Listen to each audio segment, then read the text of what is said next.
The most important position in all of professional sports is the quarterback position. If you can nail the quarterback position in the draft or through free agency, you're set up for success and have a chance to win a championship every year. So with that said, in today's video, I want to go over 6 young quarterbacks who I believe can dominate the future of the NFL. Hit the like and subscribe button if you're new and going to enjoy. Let's hop into it. And we are going to begin with Drake Maye. So I want to clarify something real quick. These are in no particular order for starters. And number 2, I consider a younger quarterback somebody who is still within their rookie deal. Although I may have one caveat towards the end of the video. We'll talk about him here in a second. But with that said, let's talk about Drake Maye, man. Look, Drake Maye obviously could be our MVP. I think he's probably going to be our runner-up, but regardless of that, in his second season, for him to be in first or second place in MVP conversations is awesome and ridiculously impressive. He's also going to be playing in the Super Bowl. If you're watching this video after Sunday, he may very well be the champion of the NFL. Like, he's had a crazy sophomore season. And look, I like Drake Maye, but when you look at the stats here from his rookie season to the second season, I mean, it's just unbelievable. Going from 2,276 passing yards to over 4,000, going from 15 to 31 touchdowns. And despite playing more games this year, having 2 less interceptions than the season where he played in 13 games.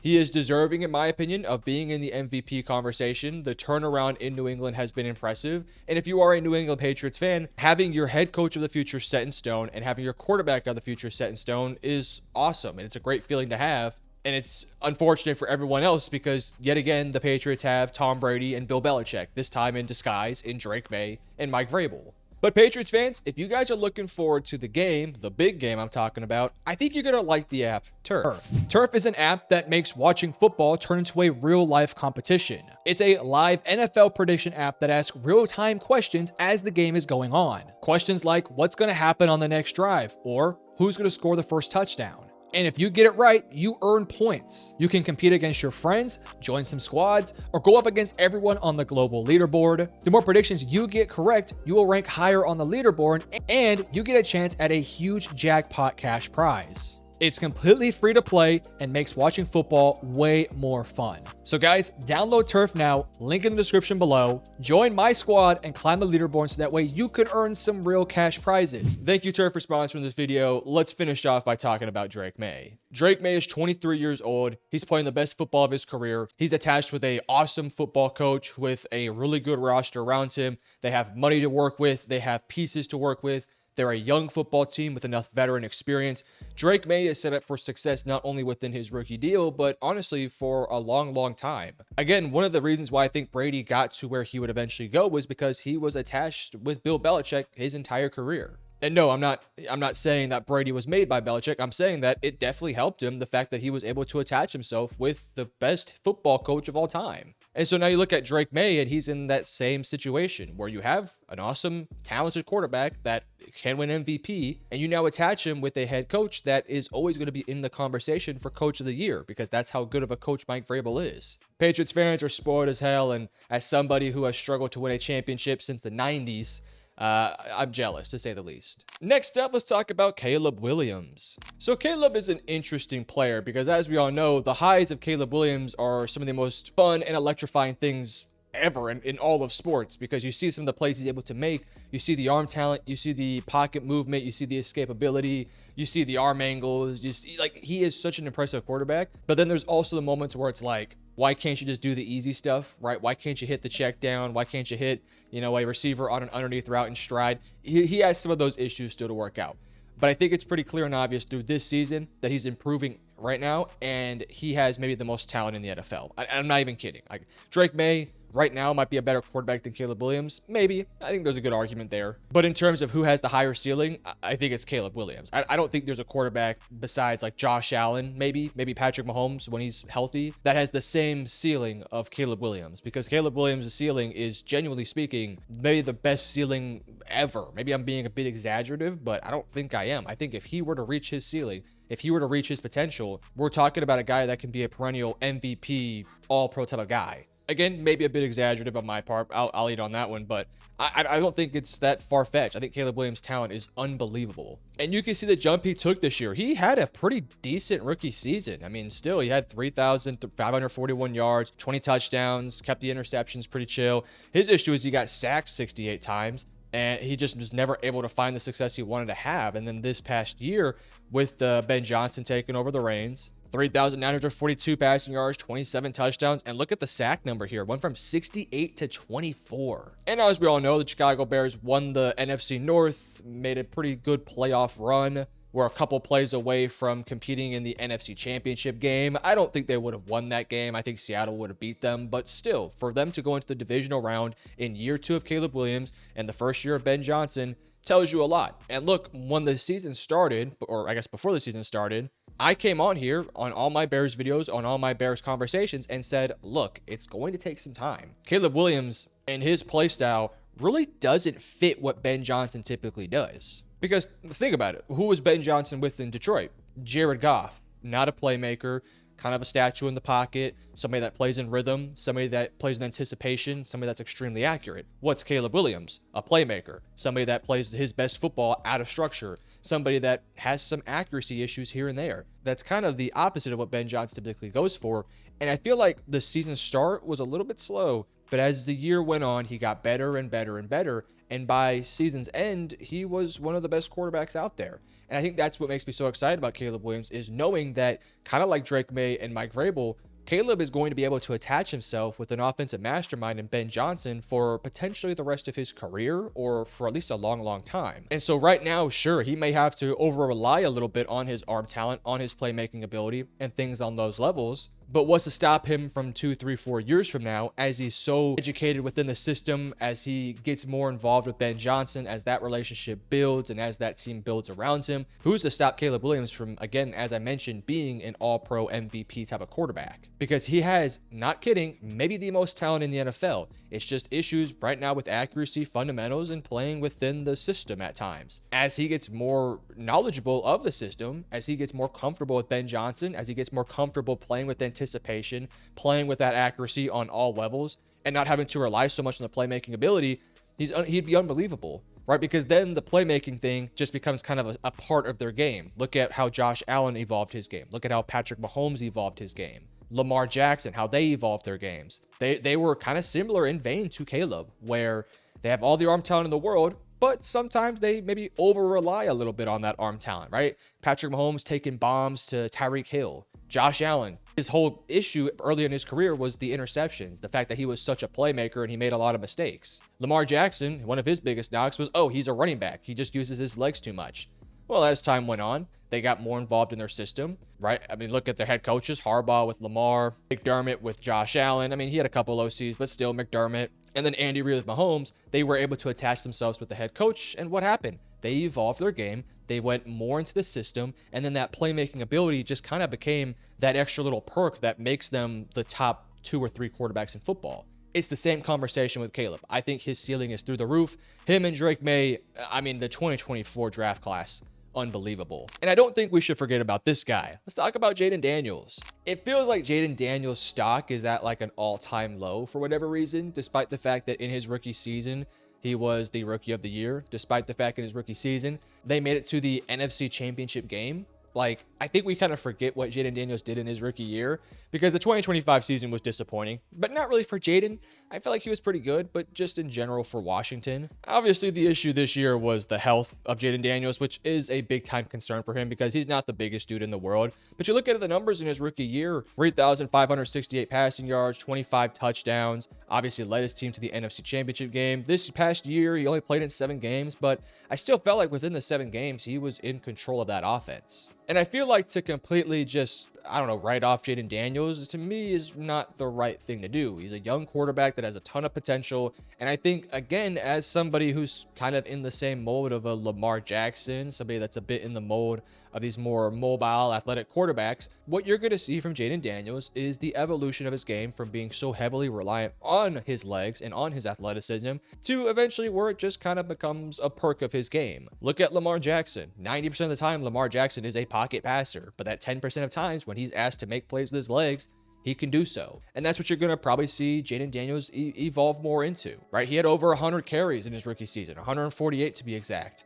In 7 games this year, he had 58 carries. I don't think that's something that this team really wants to do long term, especially a year in which he dealt with injuries. So I think you look at where the future for Jayden Daniels' career is going to go. I personally believe it's going to be getting more involved within the structure of the offense, being more involved as a pocket passer, which I think he's more than capable of doing so. But again, kind of like Caleb and kind of like Lamar and all these other athletic quarterbacks, that comes with time, that comes with attaching themselves to a coach. Now with Daniels, it is a little bit interesting what the Commanders did this offseason because they got rid of Cliff Kingsbury, which I don't know. I wasn't the biggest fan of that one. I felt like he was kind of the scapegoat for this really bad Commander season. But Dan Quinn's still there. If they can turn it around, then you can see Daniels attach himself with Dan Quinn, and we'll see what the OC hire looks like and how that pans out for them. There is more head coaching concerns compared to some of these other quarterbacks, which is a bit of an issue. But I feel like if you are Jayden Daniels, you're in a really good spot. There's talent on this team. You have some good offensive linemen. You have Ja'Cory Krosky-Merritt. You have Terry McLaurin.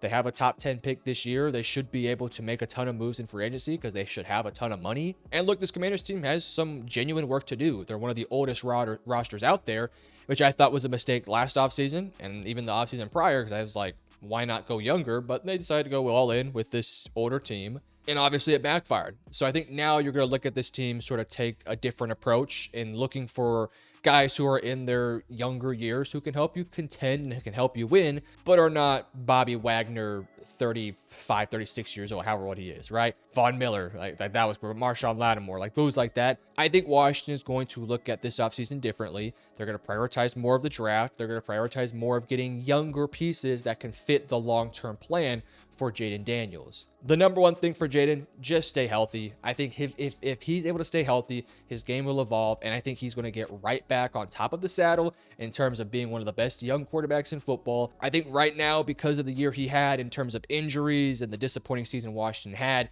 everyone's just completely discounting Jayden Daniels, and I don't think that's the smart thing to do. If Jayden's healthy, he's a top quarterback in football. Maybe not top 5, maybe not even top 10, but top 15, top 20. Yeah, 100%, with the potential to be, as we know, we saw in his rookie year, a top 7 to 8 level quarterback, and that was just in his rookie year. So I'm very excited to see what 2026 looks like for Jayden. I'm really interested to see what Washington looks like this upcoming season. And I think for Jayden Daniels, I think his future is very bright. Moving over to number 4, I have Cam Ward. Now, we'll get to some of those other 2025 quarterbacks towards the end of the video, but when it comes to Cam Ward, he is an interesting case, right? When you look at the rest of 25, and again, we'll dig into all those guys here in just a second. A lot of them didn't play in their rookie season the entire season, right? Shock only played in the back half of games. Quinn Ewers only played like 2 or 3 games down the stretch. Jackson Dart was in and out of the lineup with some injury issues, and obviously he didn't start the season as a starter. But Cam Ward got the start from the get-go. And while the numbers are not sexy by no stretch of the imagination, I think that there was a lot to like from Cam Ward's season to where I felt comfortable putting him in this video. On the season, 3,169 passing yards, 15 touchdowns, 7 interceptions, 159 rush yards, and 2 touchdowns. Again, I get it. The numbers are not sexy, but I also feel like there is, for me at least, enough confidence in his ability. I liked him out of college. I didn't think he was like a Trevor Lawrence, Andrew Luck, Peyton Manning type of prospect coming out of college, but I felt like he was a really good prospect, and I thought he was worthy of being the number 1 pick. For Tennessee, of course, given what they had last year. But we did see that Tennessee roster fail around Cam Ward. Head coach got fired basically immediately, like within, 5 weeks, something like that? Wild, and that's just terrible process by the Tennessee Titans. We saw that offensive line breakdown. The receiving core was bad. The run game was, I guess, one of the only things on the offensive end that was kind of consistent. The defense had flashes, and they have pieces to work with, but they were an incomplete roster. And you look at what Cam Ward had to deal with in that rookie season, it was a whole lot of, let's be honest, trash. He dealt with a lot of trash in Tennessee in his rookie year. Yet despite that, I thought he still got better every single week. I thought to begin the year off to about week 6, he was just kind of going through the motion, right? Struggling to make plays, struggling to find his timing. I felt like as the year went on, though, especially when we started getting to like week 10 and beyond, you started seeing Cam Ward take over this offense a little bit and start to get more involved with the game plan. You start to see him get more comfortable out there, moving in the pocket, making some plays on the run, showing off the arm talent, limiting the turnovers. We kind of got to see Cam Ward grow up within his rookie season. And I thought that was very impressive, especially when you look at the team that was surrounding Cam Ward and how bad the team was around him. I mean, how many times have you seen these rookie quarterbacks go out there, stink in the first 6 games, and then stink the rest of the season, in part because of how bad their team is, but also because they were not able to develop as the year went on. Look at Josh Rosen. I'm not saying that Cam Ward's gonna be Josh Rosen. Trust me, I'm not. But look at Josh Rosen. He was on a bad Arizona team. He struggled in the first few weeks, and he never got out of that funk. He never developed. He just sucked the entire season. Not gonna say any other names, but there's been quarterbacks out there. I mean, look at Trevor Lawrence. Trevor struggled his rookie season, and then the team was bad around him. The coaching staff was bad around him. You saw flashes, of course, with Trevor, but I feel like for Cam Ward, I was very impressed with this season because, again, his head coach gets fired within like the first 6 weeks of the year. They have an interim head coach for 90% of the season. He has 2 rookie wide receivers that are his 2 best offensive weapons. And no, they were not first-round picks. They were like, what, both day 3 picks? Maybe one was a 3rd rounder. I can't quite remember. The defense gave up like 20-plus points a game. Like, it was a tough spot for Cam. And I felt like he got better year in or week in and week out. And long-term, he now gets to attach himself, hopefully, with Robert Saleh and right now, Brian Dable. And I think Brian Dable should be really good for Cam Ward. And so I'm very excited to see what Tennessee does. They have money to work with. They have a high draft pick. I'm excited to see what Tennessee can do this offseason because I feel like they can go from being a 3-win football team to maybe like a 7-win team next year. I think that's totally in play for Tennessee. Next up, let's go ahead and talk about Bo Nix. So of all the quarterbacks we've talked about up to this point, Drake Maye, Caleb Williams, Jayden Daniels, and Cam Ward, Bo Nix clearly has the least amount of pure talent, if you get what I'm trying to say. But for what he lacks in talent, I think he makes up for it in how he's performed on the field, the situation he's been in when in Denver, and his ability to just manage the game, but also to elevate his game when the game is on the line, late in the 4th quarter, in the postseason, etc., etc. So yeah, he doesn't have the arm talent, the mobility, the everything that guys like Drake Maye and Caleb Williams have, but what he lacks in that, he makes up for in maturity, handling the offense, being a manager of the game, not turning the ball over too much, being clutch when it matters most. And man, in that playoff run, I thought he was good. I just wish he would have finished it out without the injury. But and it also feels like people just don't believe in Bo Nix for whatever reason, despite the fact that he put together back-to-back really good seasons for Denver, leading them to the playoffs in back-to-back years. And again, if they were healthy, I don't know, man. They might be. In fact, I don't even want to say they might be. I think they would be in the Super Bowl right now. If they had Bo Nix, with how bad the Patriots offense was, I think they would have been in the Super Bowl. They obviously did not have Bo Nix, and they went with Jarrett Stidham, and that didn't work out. But I think we got to put some respect on Bo Nix's name. You look at the numbers here. Again, they're not the sexiest numbers in the world, but his rookie year, 3,775 yards, 29 touchdowns, 12 picks. This past year, 3,931 passing yards, 25 touchdowns, and 11 interceptions. Let's be honest, Bo Nix, I don't think Bo Nix is just all of a sudden going to take a massive leap in his 3rd year. I think Bo Nix is what he is. He is what he is, which is a top 20 quarterback in the NFL that is on a really, really good football team. And as long as they have those guys in the defense, those guys in the offensive line, and as long as they continue to get better year in and year out, Denver's going to be a championship contender. Bo Nix can dominate. It's just not dominating in the sense of like winning MVPs or winning the flashy contest. It's more so dominating in terms of winning a crap ton of games, being the ultimate game manager for a really talented football team, and potentially winning a championship or 2. Like, I think that's kind of the career arc of Bo Nix. Now, he does have to clear some things up with his head coach, Sean Payton, because, Mr. Sean Payton decided to air out all his business, which I thought was crazy for a veteran head coach like Payton to do. But,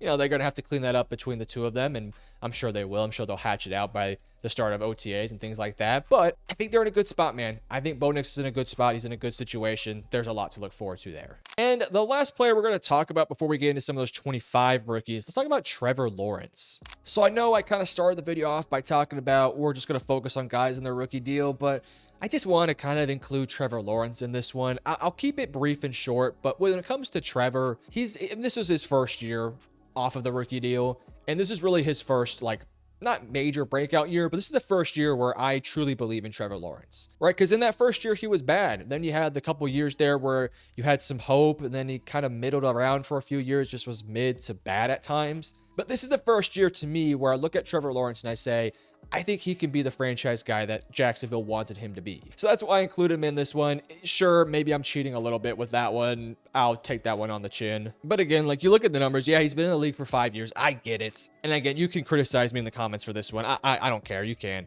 He obviously had that really good 2022 season. He put it all together. It looked really good. And then the next couple years afterwards, it just didn't really work out. But this year, to me, I mean, he started off a little slow, but I felt like he had such a good end to the season that it's like, I now believe in Trevor Lawrence, which is not something that I was really saying last year or the year prior to that. Like 2022, I was like, okay, I could see it with Trevor. Then the next year, he was just okay. He was just all right. And it really wasn't until this year, and specifically after the acquisition of Jacoby Myers, and once that Jaguars team went on a run, where I said, I think Trevor is the guy. I think Trevor's looking like a true franchise quarterback, right? If he was healthy or if he wanted to, he would have been a Pro Bowler this year. I think with the way he ended off the season, if he put that together for a full year, I would put him in MVP conversations. In fact, as we head into 2026, I'm not going to throw out my ballot right now, but if I had a top 15 list of MVP candidates, I think Trevor Lawrence would be in my top 15 candidates for sure. Because the way he ended off the season and the way that Jacksonville's trajectory is, I think he could be really, really good these next few years. Because Liam Cohen, you now get attached Trevor with Liam, which we've talked about with some of these other young quarterbacks, where I feel like it's very important for our quarterback to attach himself to a quality head coach. Trevor finally has that now, it feels like. It feels like he has that offensive-minded guy that can elevate a team. So now Trevor gets to attach himself with Liam. Liam, same with Trevor.